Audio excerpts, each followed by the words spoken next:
it's called virtual air rights, who owns the air around you, who can put things in front of your eyes or within earshot of what you're doing. Because the world, when you expand computing into the physical world, it becomes a canvas, but it becomes real estate, right? So I've had conversations with governments about creating eventually sanctuary areas for virtual air rights.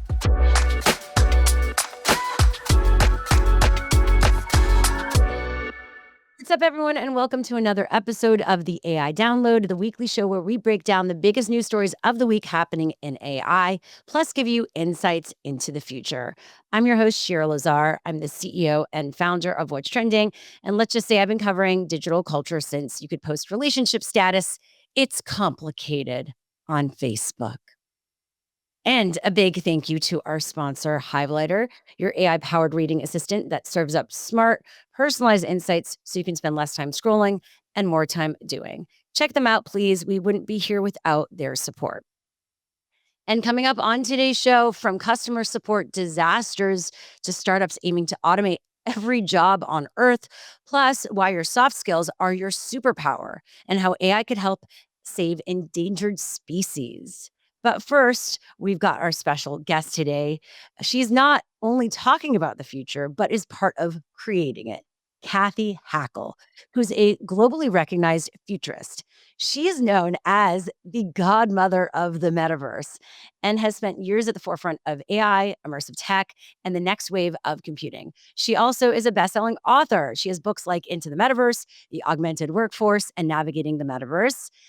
And she's also graced the stage at TED. She just came from TED. Cathy, welcome to the AI Download. It's so great to have you here. I am excited to be here, and congratulations on the pod.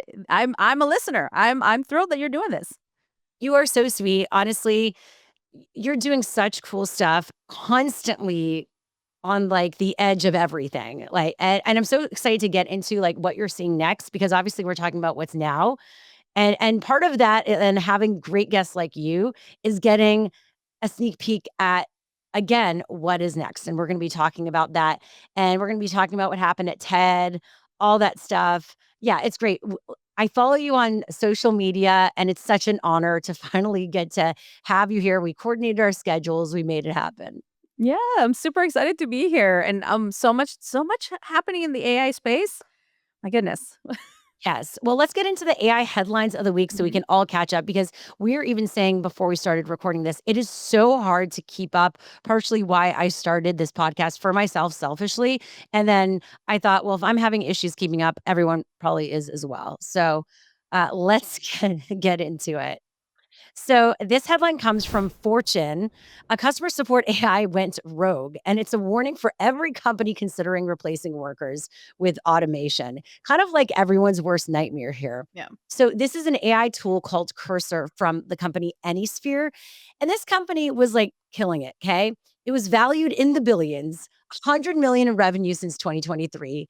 And unfortunately, it went rogue. It started hallucinating, and it does raise a lot of concerns for any company looking to replace workers with automation like this.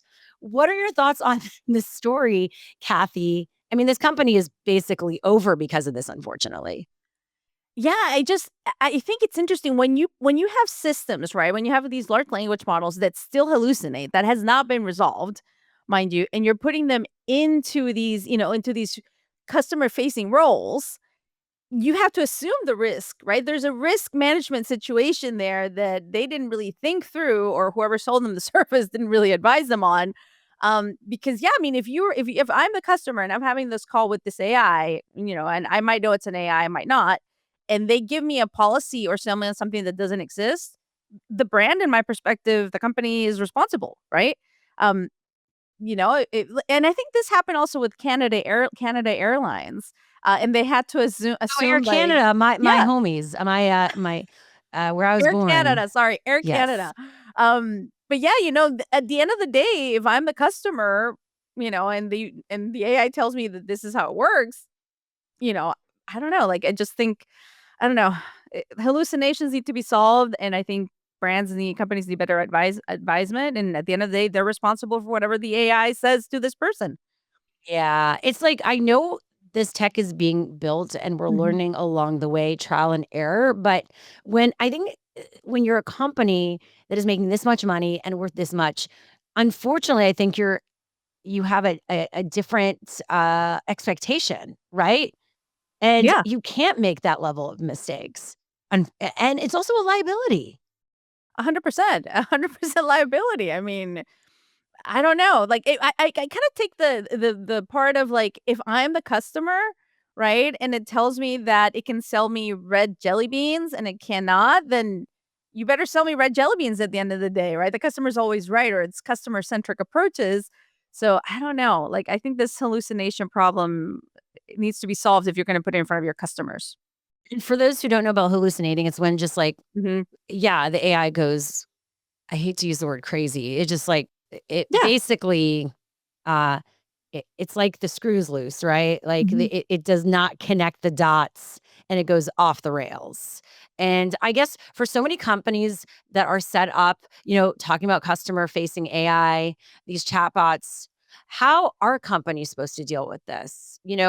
I guess you're advising, you're on the board of Hmm. companies. What is your advice? Where do you see this going then if stuff like this is happening?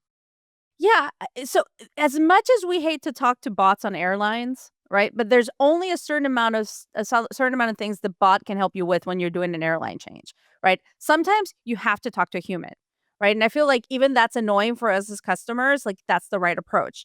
There's only so much it can do, right? If you're replacing all the humans that work for you for bots, you're going to run into issues. You still need some level of humanity in there, some human in the loop, right? Especially for things that are, humans are complicated.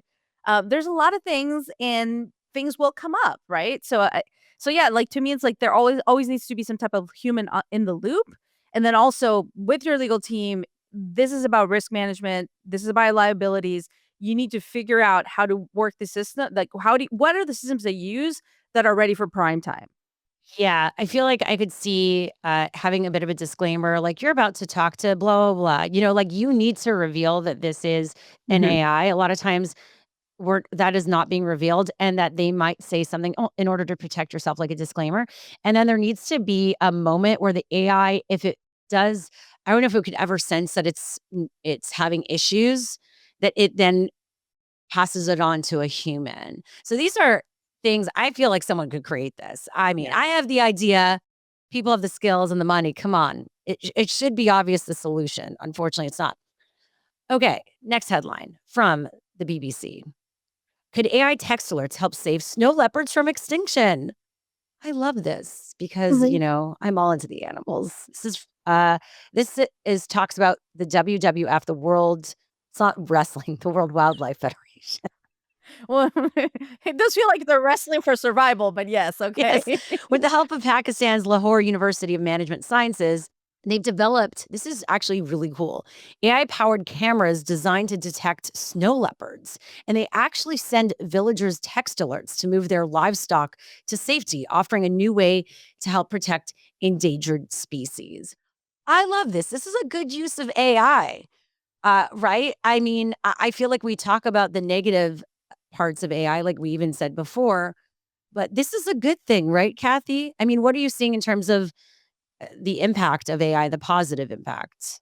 So definitely, I love this example. I think a lot of people spend time on the panda cams, watching the pandas at the zoo. This is the right use of a panda cam in this sense. No leopard cam.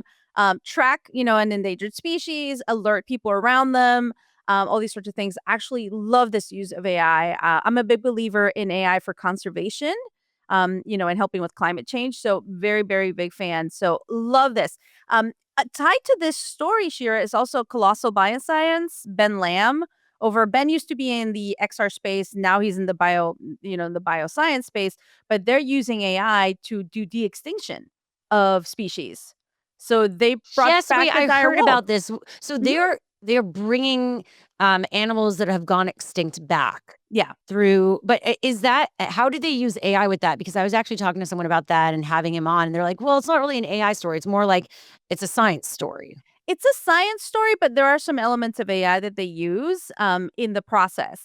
One thing that they are maybe not so much for the dire wolf, maybe for bringing the dire wolf back, but one of the things that they do talk about is preserving and helping preserve species in that are possibly near extinct. So like a white rhino or those sorts of things. So being able to kind of use the technology to identify how many males or females are left and how do they start to, create new litters, let's say, of these animals to preserve them. So I'm not in the specifics of how they use AI, but I know that there's an element of AI that they use when it comes to engineering some of these things. Yeah, because no, Yeah. totally. I know, I agree. I Mhm. thought that was fascinating. I Mhm. also somewhat was like, obviously nature happens, but you know, because of us humans intervening, what we're doing to nature and to animals, and then the feeling of what happens when we bring these animals back.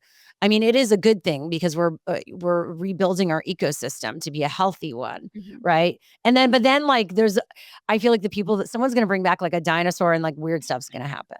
We all watched Jurassic Park, right? So, Yeah, I that's mean, always this a is big where question it's is like, like, should we? Just because we have the technology, should we? So. exactly, exactly. But I really love that example. I love this. When you bring up climate, and we did Mhm. an episode about climate, and it's come up. Obviously, it comes up all the time here on the show. We talk about how AI is ruining the climate because the energy that it takes to run AI. But then, I guess from your side, how can it help the climate? What is your take on that? Well, yeah, I think it definitely helps with analytics and prognosticating things that might happen. Where to build, where not to build. Is your home safe? Will it be safe in the future? I think all those sorts of things. For modeling, I mean, for simulation and modeling, I think AI is critical, especially as climate gets harsher. It's harder to find a region in the world that is safe from any type of natural disaster, right? So I definitely think from a simulation standpoint, a modeling standpoint, AI is going to be, of great use to us as humans, as living in some areas becomes harder and harder. And also for, studies to be able to do, Mhm, like, any sort of studies or, looking at data and figuring that out, going through it, more quickly and getting to, some sort of results or, that lead to action. Like, mhm, there's that side as well. So I think it's about figuring out the balance between, uh, how we use it mhm, and what it can be used for, right? And I do think at a certain point, like any tech, all tech starts out really expensive and I would say really big, using a lot of energy. Like, I mhm. really am hoping we could figure out some efficiencies in the future as time continues. Well, that's where I think, maybe other energy sources. I know there's a lot of talk about nuclear, better Yeah. nuclear, right? Being able to kind of power some of these things. But we do have to think about when we're using something like ChatGPT, what is our footprint, right? I don't think a lot of people think about that. And Sam Altman was just saying that, saying please and thank you to ChatGPT is actually costing costing us an energy. Like we shouldn't be doing this. I do it out of Don't respect, Sam right? Altman making us feel like we're to blame. Come on, Right? Sam Altman. I I'm love doing how it because he's I don't like, want to this get is killed by the AI. But yeah. like, it should be like, "You're the billionaire. You figure out some solutions. Don't blame us for being nice to your AI for, like, the climate crisis." Yes. Come on. That is I find that really, kind of funny and very, making him into like, "Oh, we're the victims," like, or, you know, a again, it just feels like some sort of we're being gaslit as users. Like, Yeah. he creates it, and it's like, "It's on you guys because all the users, I'm not gonna take responsibility." Well, and this is the Anyway, funny thing. Funny thing when it comes to this is like with Studio Ghibli and then with the animal trend of like turn my dog into a person, which I saw you did. I believe you did it too. Yeah, it was uncanny. My dog literally looked like him. But I'm like, we're actually feeding photos of our families and our creatures for free into the yeah, system to train their model. I'm yeah. like, okay, okay. It's some sort of weird, relationship we have with all of this right now. Yeah. So, I think we need to come to terms with that. It's like it is a bit of a toxic relationship, like, "F you, F these billionaires," and yet, like, a lot of us have no choice but to use all their platforms, or, we suck it up because we need to or we want to, We're right? we're we're their insignificant other. We're not even their significant other. We're their Yeah, no, no, insignificant no, others. and I know there's the purists out there, and bless your heart, if you are a purist, and you are one of those people that you're like, yeah, you put your, money where your mouth is, talk the talk, walk the walk. I mean, I guess like Greta, Greta Thunberg, she's probably not using any of this stuff. The rest of us, I think we're trying to figure out how to live a balanced life while holding these folks accountable. Are we complicit? I don't know. This brings up a lot of things. All right, we're not going to get into some sort of like ethical existential crisis right now. But if anyone has any thoughts or answers, like definitely DM me at Cheryl Lazar on social media so we can figure out how we behave together in this world. All right. Let's move on to the story from Forbes. The number one skill that pays more than Gen AI in 2025. Okay, what pays more than understanding generative AI and that skill? Okay, so last year, according to this article, Gen AI skills led to as much as a 47% increase in salary. But a new AWS study shows that critical and creative thinking, aka soft skills, are actually even more valuable in 2025. 73% of employers say they're prioritizing these skills over purely technical abilities. This is actually a great thing because this is something, um, it, there are obviously certifications and there's work that you can do and should do to get there. But uh, what are your thoughts on soft skills being the next hot skill of our world and in the future? I think it's extremely powerful, and I Yeah. think it is on point. I mean, if you look at the World Economic Forum's jobs report, part of it is heading in that direction when it comes to creative thinking, resilience, like thinking outside the box. And with AI making things, we can create a lot of things using AI. But I think the winners will be the people that really become creative and really envision what can you truly do with this technology rather than the same old thing we've been doing forever. Right? So definitely see that creative thinking being Yeah. more And valuable than ever. And I think also it's this idea in a time of uncertainty Mhm.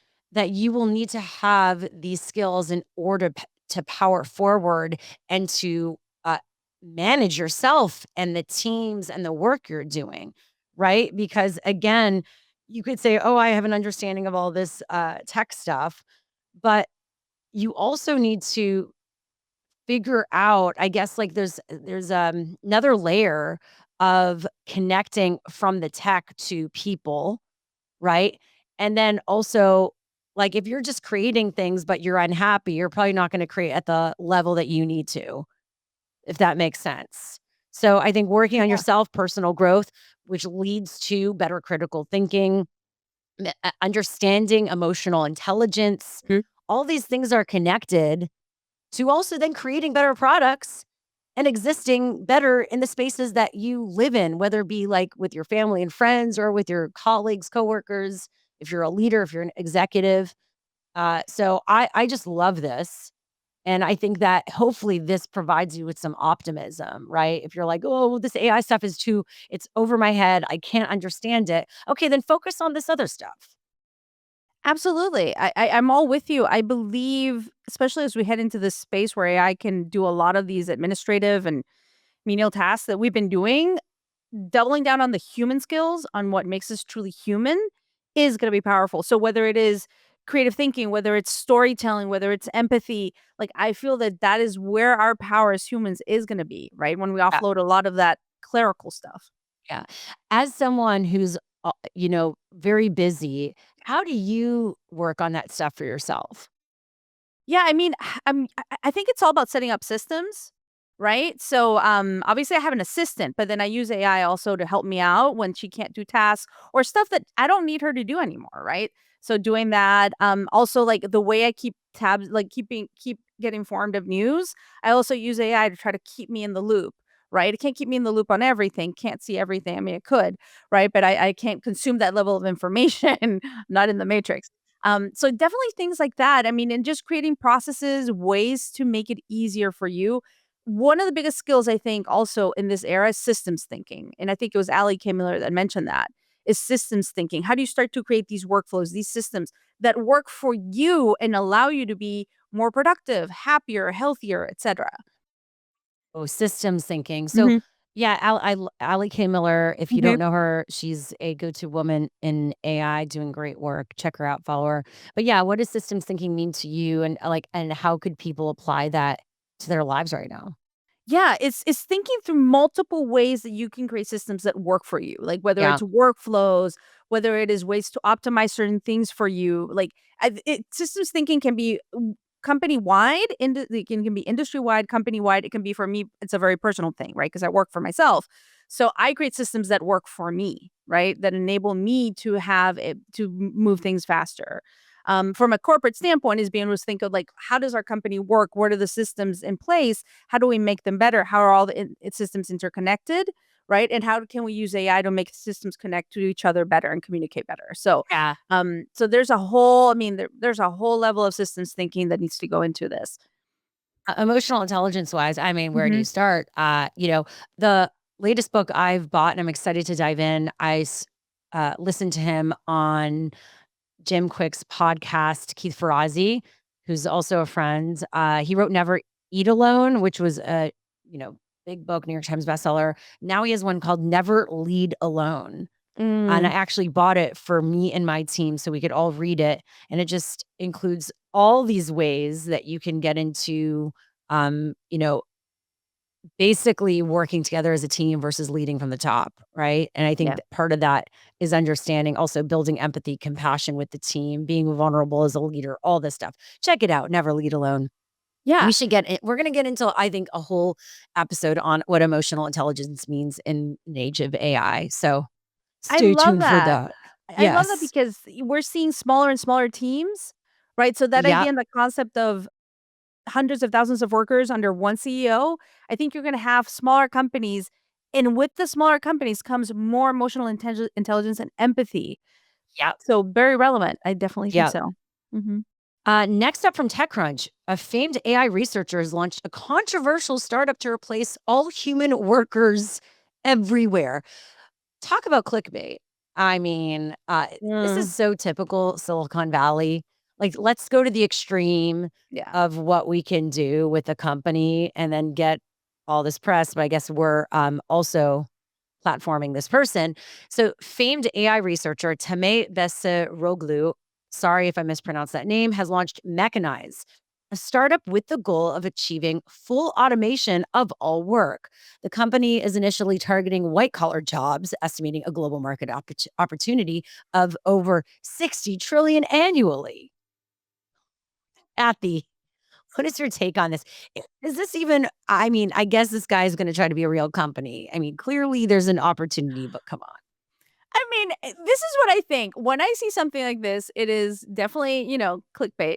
It is short-sighted. And the CEO that goes for this type of concept and idea of automating absolutely everyone, that they're only thinking about the next quarter, not the next quarter century. So their shareholders will gain, and if they say we replaced X amount of workers, there is an upside there for shareholders in the short term. My problem here with any of these types of things is that this is a negative feedback loop in the sense that it's a spiral.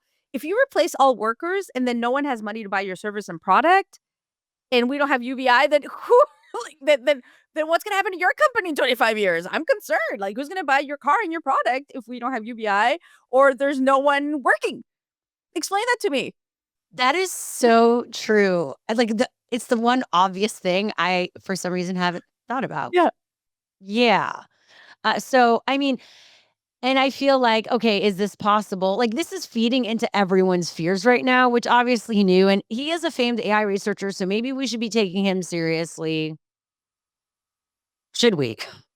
I mean, you can automate a lot of tasks. Should you automate every single job? No, because humans need purpose. I mean, and if Should, but does companies want to capitalism provide care stuff, about purpose? Does yeah, capitalism care? that's true. That's the thing. If That's a if good like point. you can do something and make it cheaper and scale it, you know, that's not on them, your purpose. No, Even though I do feel like we're gonna have ethical companies, right? yeah, We're gonna have the companies that are just looking for the dollar, right, to grow, et cetera, and they will tap into this and what they can do. The question is, just because you can do something doesn't mean you should do yeah. something, right? Yeah, I'm with you on that. Plus, if you replace all workers in every work, like any potential job, then who's gonna buy your product? Like Yeah. the So robots, I I guess? do want to know this though. Like, so if your job was replaced, and do you think about this? Like, what are Absolutely. you doing to future-proof yourself? Or, like, what would you do instead if your job was taken? Yeah. If I didn't do what I did, I would definitely be doing something with, for fun, doing documentaries around animals because I did a lot of work around that in the past. Yeah, love that. I worked for Animal Planet, did an Animal Cop show, all that kind of stuff. So God, that I would be did like not a fun know thing. this. Yeah, yeah, no one does. Like a different life. It's a different Cathy. No, I think that's so cute. I think you should continue doing stuff with animals, but, like, Yeah. maybe bring in the tech side. Yeah. Yeah. You know what? I've thought about this. I was like, "All right, if AI is taking over everything, I would go super hyper local and start, like, a cafe, like a local cafe, Oh, love that. bookstore." Yeah, I would just be like a leader, a mayor of my community and Mhm. just do everything hyper local, and that's it.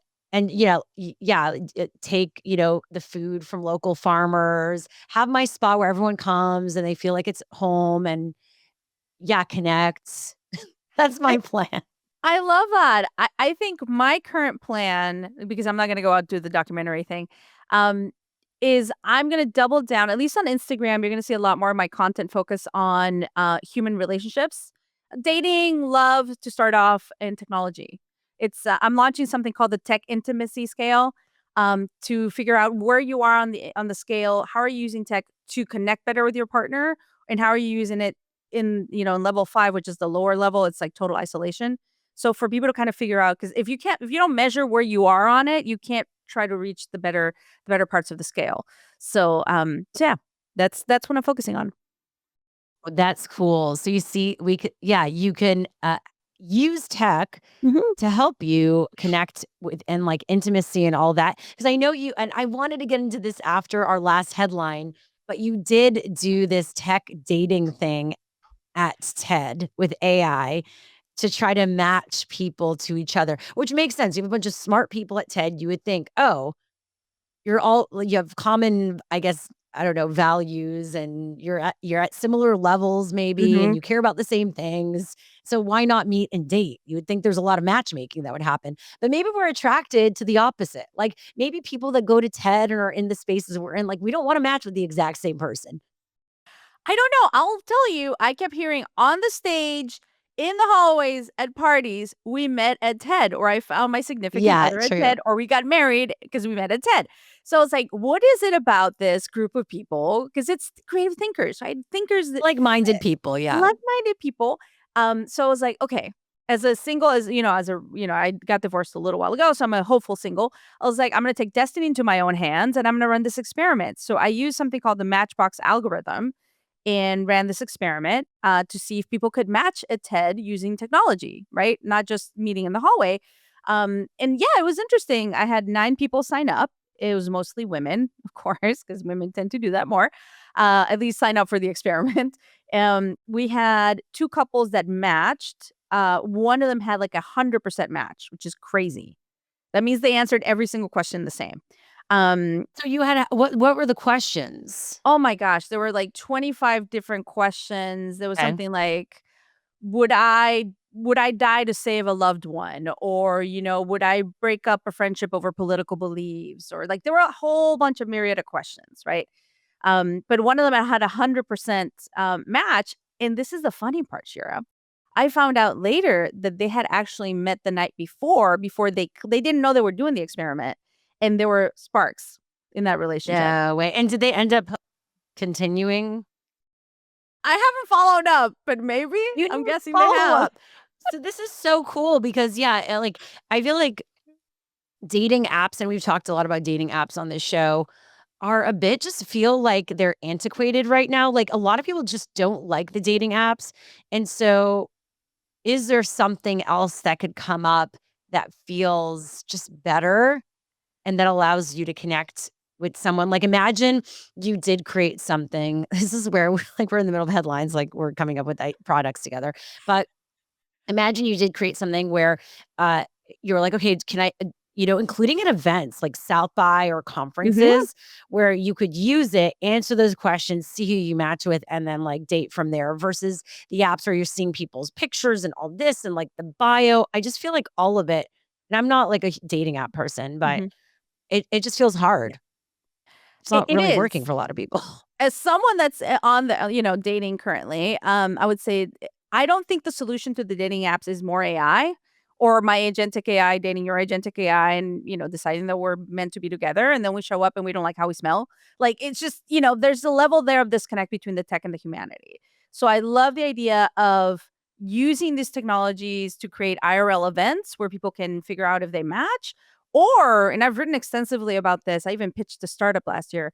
Um, Adding a level of like everyone on these apps is playing games, but not the right games. So why don't you add a level of gaming where you actually, before you meet IRL, you can do a virtual bowling, virtual bowling or virtual escape room or cook a virtual meal. You learn a lot about someone by having an experience with them, even if it's a virtual one, right? So I think that gaming, the right type of AI, and connecting IRL and like having an IRL path all lead to a better dating experience. So Yeah, and then the scale you're talking about would be Mhm. just something that you could use yourself, almost like a Yep. personality test, and then you could compare and contrast it with someone else if you are gonna connect with them or date them. Like, "Oh, Yep. what did you say? It was like the love index or something?" Or like the The tech what did you intimacy scale, because I believe intimacy there is a scale. level. Yeah. Yeah, I believe tech is a love language. I believe tech is a love language. There's tech attachment styles, there's all this world where we're using technology for our relationships. But what were you gonna ask me? No, I mean, like, and I was gonna ask, like, how that would work, and if you would do, like, the test, and Mhm. then you would be able to use it then Yeah. as you're connecting with someone. Yes. So you Okay. basically what I'm setting up is the scale, also a quiz. So you would take the quiz, and like level one is the highest level where you're using tech to stay connected. Where maybe this is an example. Maybe someone's an avoidant partner and they're dating someone with anxiety. Yeah. Um, yeah, there's ways for the avoidant to actually check in with the anxiety partner using technology. Set up a reminder. You do little things that mean a lot to the anxiety partner that the avoidant doesn't wanna do, but through tech, they can enable those things, right? So you're also acting as, like, an intimacy coach. Cool. Yeah, I need that. and I'm coming from a tech perspective. I'm not a psychologist or, I've done some, like, training for coaching, but I'm coming it from the tech. Yeah. How can you use tech to make your relationship better? So level 1 is Okay. that level, then level 5 is total tech isolation, where you pretty much have a relationship with tech and not with your partner or not even have a partner, right? So there's a giant scale in between those. Okay, well, thanks for, going down that that side convo with me. I think it's so fascinating, and, for those listening or watching, you got a little sneak peek at something that Kathy's going to launch, which is so cool. And then we've got the final news story at this point just to wrap things up here, from ZDNet. AI has grown beyond human knowledge, and this is from Google's DeepMind unit.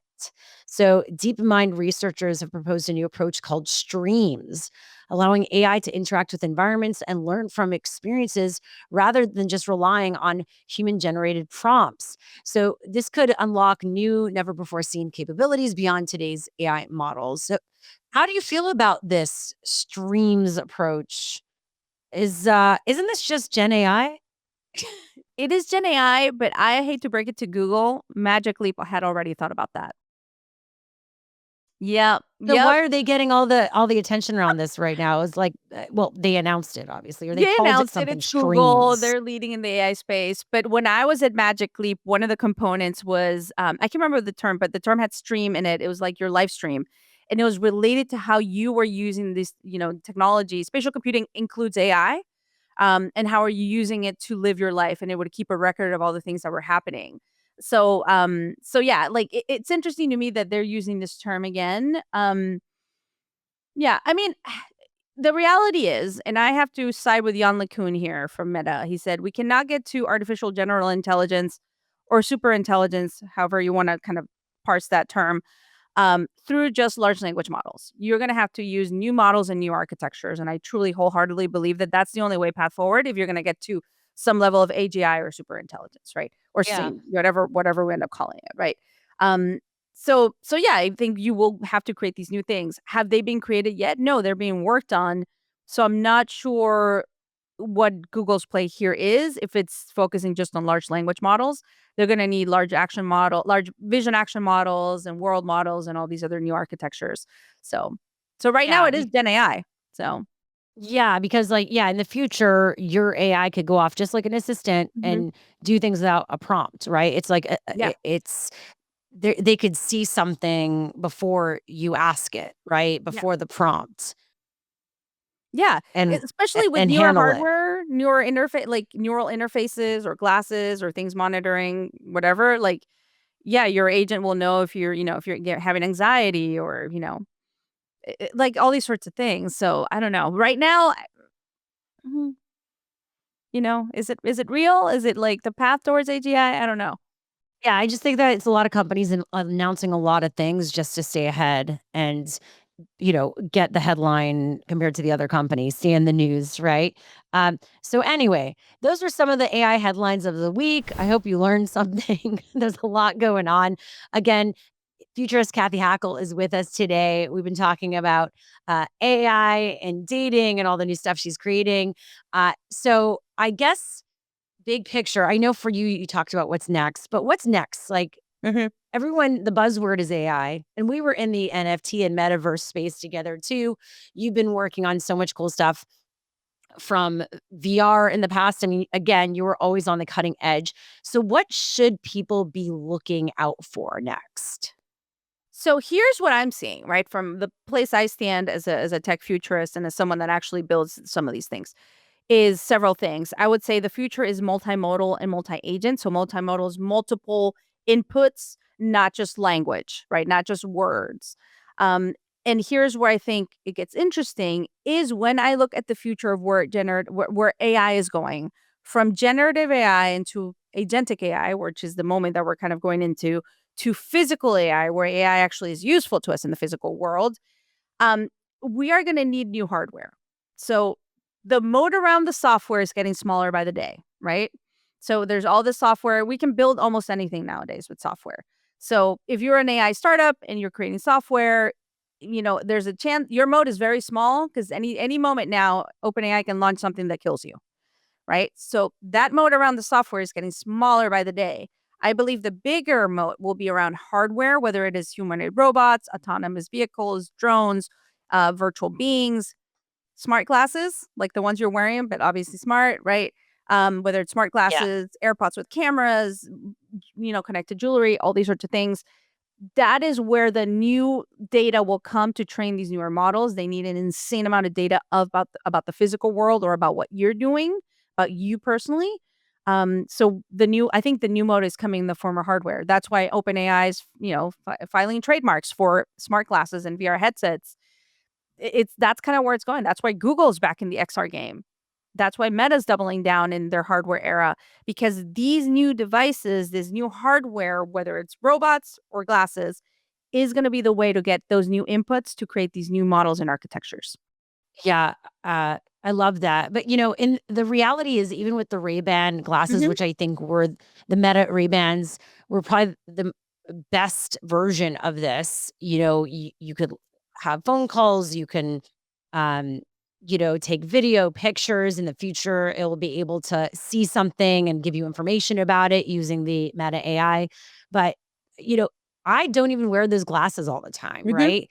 Because and I wonder if others are gonna wear it that much. Like, in the end, the hardware only works if people use it a lot. Like, I find the hardware working, obviously, Yeah. is the, Apple Watch or the Aura Rings. Like, there are certain things that are lighter and smaller that we keep on us on a day-to-day basis. But what is your take on that? Because, we need to be able to use it daily, and we want to use it daily for it to Mhm. hit mass market. I don't think we have the form factor yet of what's going to replace the mobile phone. I think we're building towards it. There's different propositions, whether it's glasses. I think it's going to be a myriad of things you're going to wear, whether it's the ring or the AirPods with the cameras or glasses. There's going to be a lot of things. Head worn is makes certain things easier because your hands free, right? And it actually can see what you're seeing. But I think it's just going to be a mix of different things. You're going to have different propositions of hardware. Some things will eventually win and replace the mobile phone many years from now. Who knows, 5 to 10, or it could be more, who knows?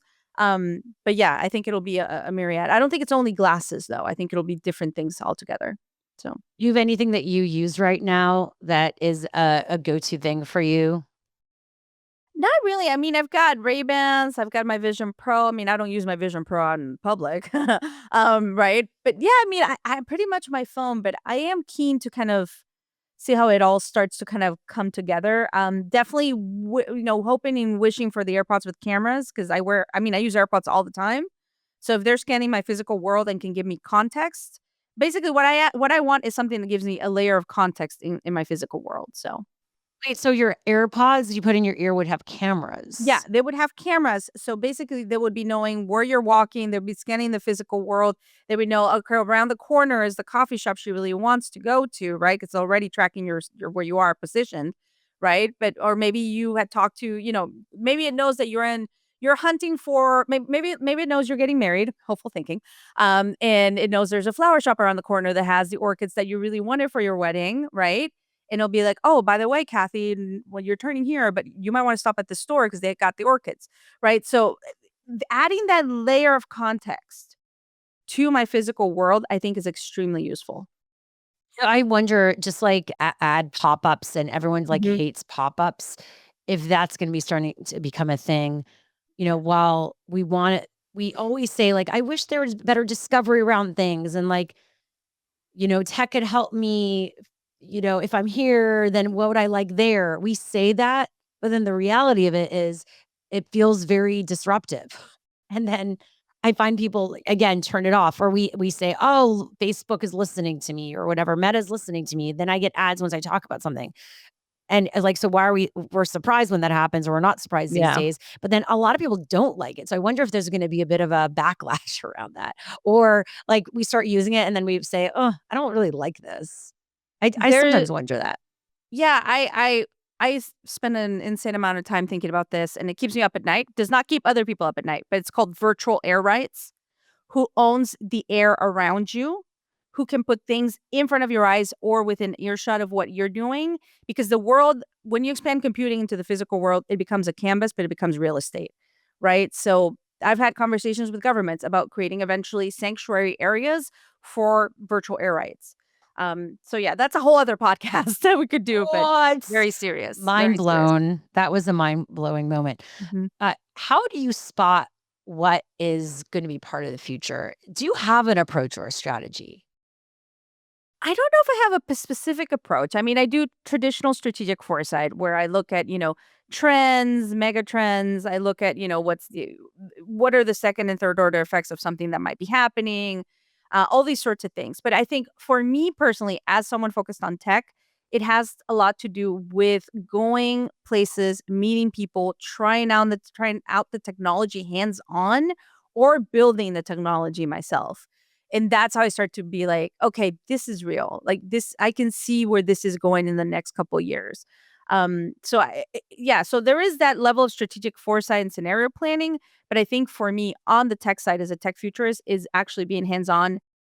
People talk to me all the time under NDAs, and they show me things that a lot of people haven't seen, and that starts to give me a clear vision of where some of these things might be going.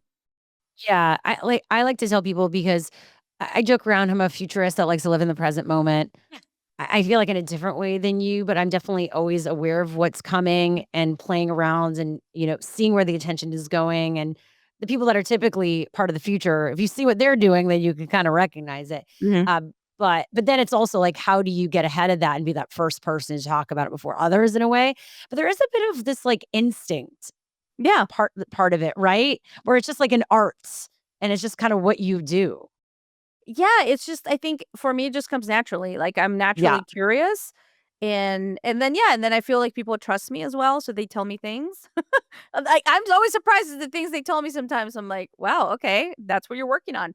Um, so it's part of that, and then I also every year, I try to go to, like, a couple of conferences every year to try to see those signals of what might be coming next. There's one I go to, it's an invite-only thing in Silicon Valley that I go to every year, and it has proven to be one of the best places where I get those signals every year.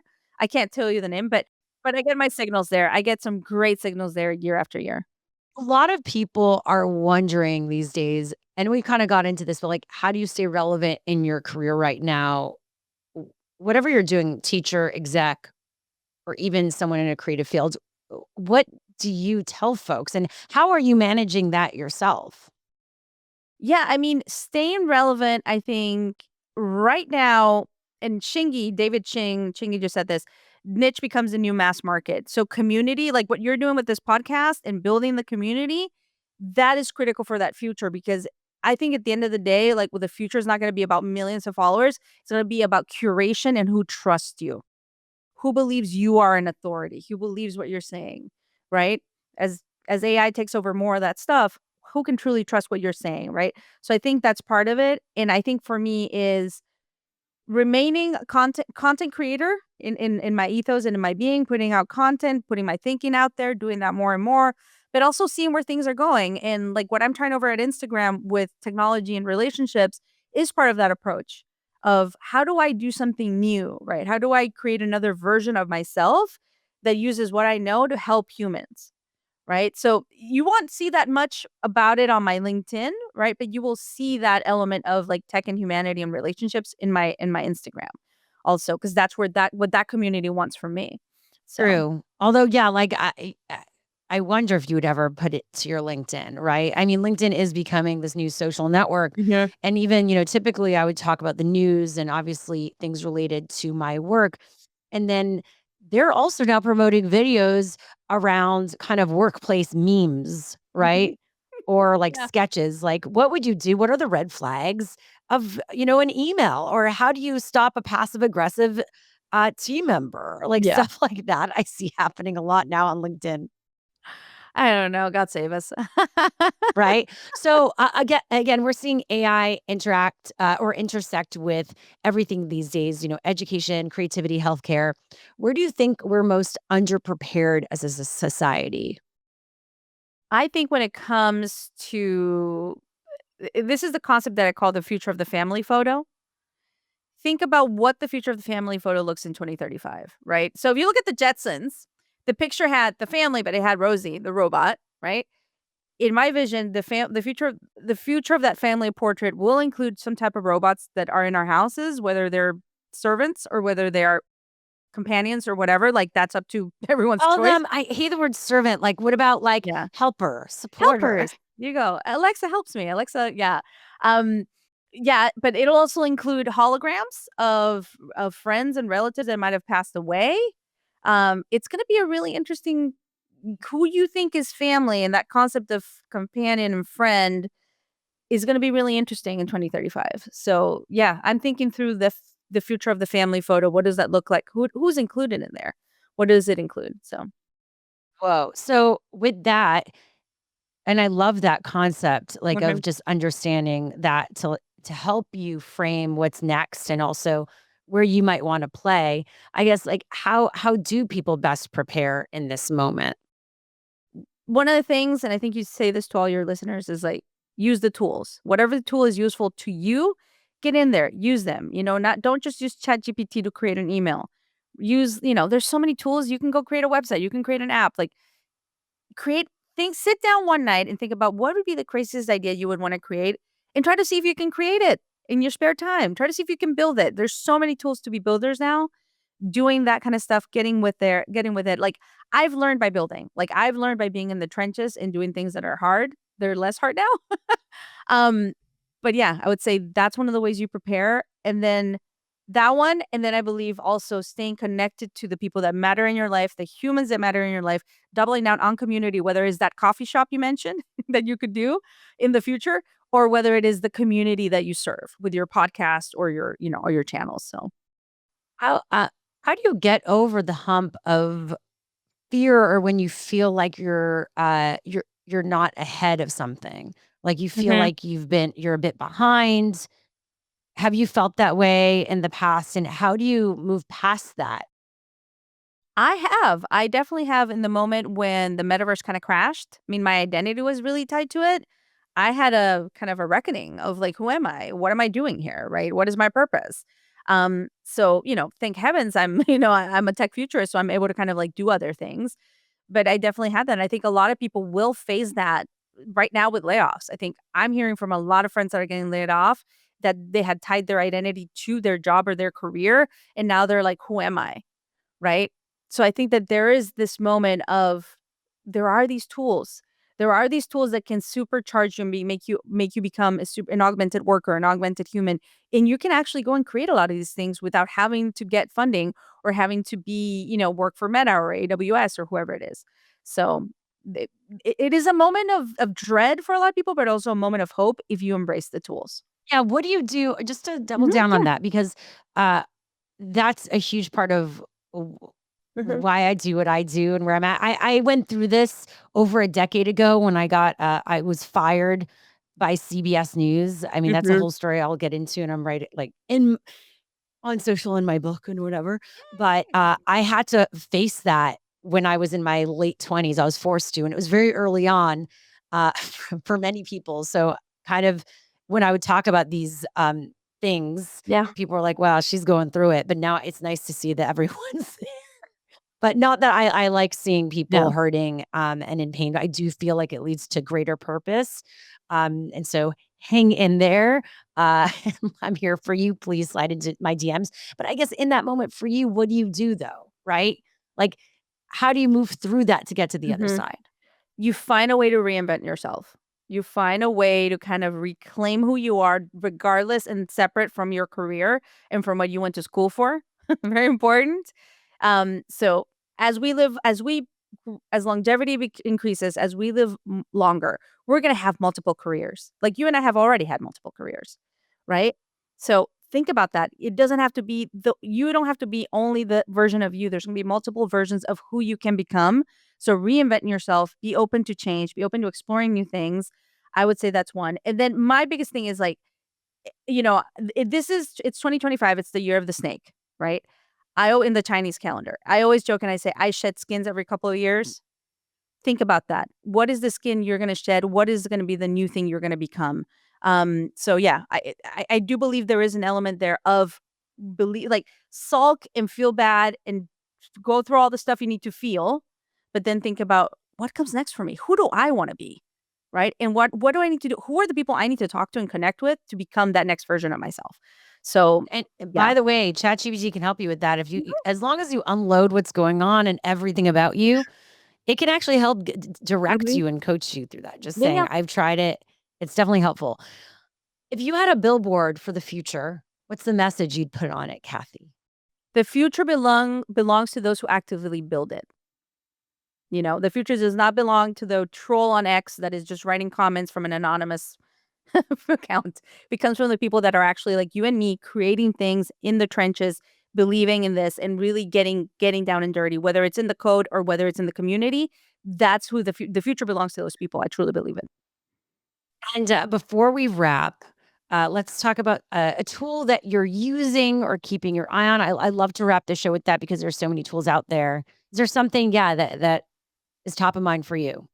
I think 2 tools. So Lovable, I'm using Lovable right now to do some vibe coding and create websites and do all these sorts of things. I love speaking to it and be like, "No, move the picture here. I want this to do this." Yeah, what So is lovable? What is it? it's an AI tool. So basically vibe coding, and it makes you help you I think you can do apps in it too. I'm using it for websites. But you can literally just like it can actually like create the website that of your dreams. Because you can literally say, "No, make this picture better, or make put it over here, or like do this." Like it's just mind blowing that you can create this, so easily. So using Lovable, and then I would say I just saw a tool called Cluely that I sent you, that just raised $5.3 million. Basically, I haven't used it. I'm curious to see, and once again, this is like if even though you have the technology, should you use it, this actually is a cheating tool to allow you to cheat in interviews and these sorts of things, even in dates, if you're doing a Zoom date, to be able to measure some like, yeah, there's a whole level of consent here and privacy Wait, that so goes it's back about if towards it. someone's lying? Yeah, it's Oh a my god, way I to make saw you this. So it could not so much to make if someone's lying, it's more to make you better, so you cheat and you can kinda sense if the interviewer is getting, frustrated with you or if the Oh, date's so getting but it frustrated. gives you a sense of, yeah, they're like how they're emoting, and then what? It Yeah, tells you, what you should be doing in response. I guess it writes it yeah. out to you. It writes it out to you, it coaches you through the question. So, yeah, it's called Cluely. I haven't tried it out, but I saw the news earlier today, they raised 5.3. I have no beef I have no player in this game, but I'm curious to see how this tool is used, if it's used for good or not. We'll see. Oh, And yeah. if we I'm should sure use it at it all. depends on the user. Mhm. Wait, right? Like it's the tool is there and it'll help. uh, And the good people use it in a good way. The bad people use it in a bad way, like Yeah. anything, right? So we'll have to see. And so those are really cool tools to check out. We'll put the links actually to them in the description wherever you are listening or watching. Cathy Hackl, it has been such a pleasure to have you on today. Where can people find you and anything else they should check out? Yeah, Cathy Hackl, CathyHackl, Hack with an L, across social. LinkedIn is one of my strongest platforms, and then over on Instagram, I'm gonna be doing more of that tech intimacy scale information in tech and relationships. So check me out. Love it. And I'm so excited to see that and support whatever you're up to. Really appreciate your time. I know how busy you are. Thank you. And a big thank you to Hivelighter for sponsoring today's show. You've got to check out the AI Download Collection, where we've curated the top headlines from today's episode. So it's super easy to read more about these stories or share them with your friends or your colleagues. And you can also see the headlines from previous episodes. We have an entire archive there. Click the Hivelighter link in our show notes to get smarter. Thank you so much also to Muso Media for producing and editing this series. Check them out at musomedia.com. If you love this episode, subscribe, rate, share it. It really helps me keep growing this show independently. And we've got so much coming your way. So see you next time on the AI Download.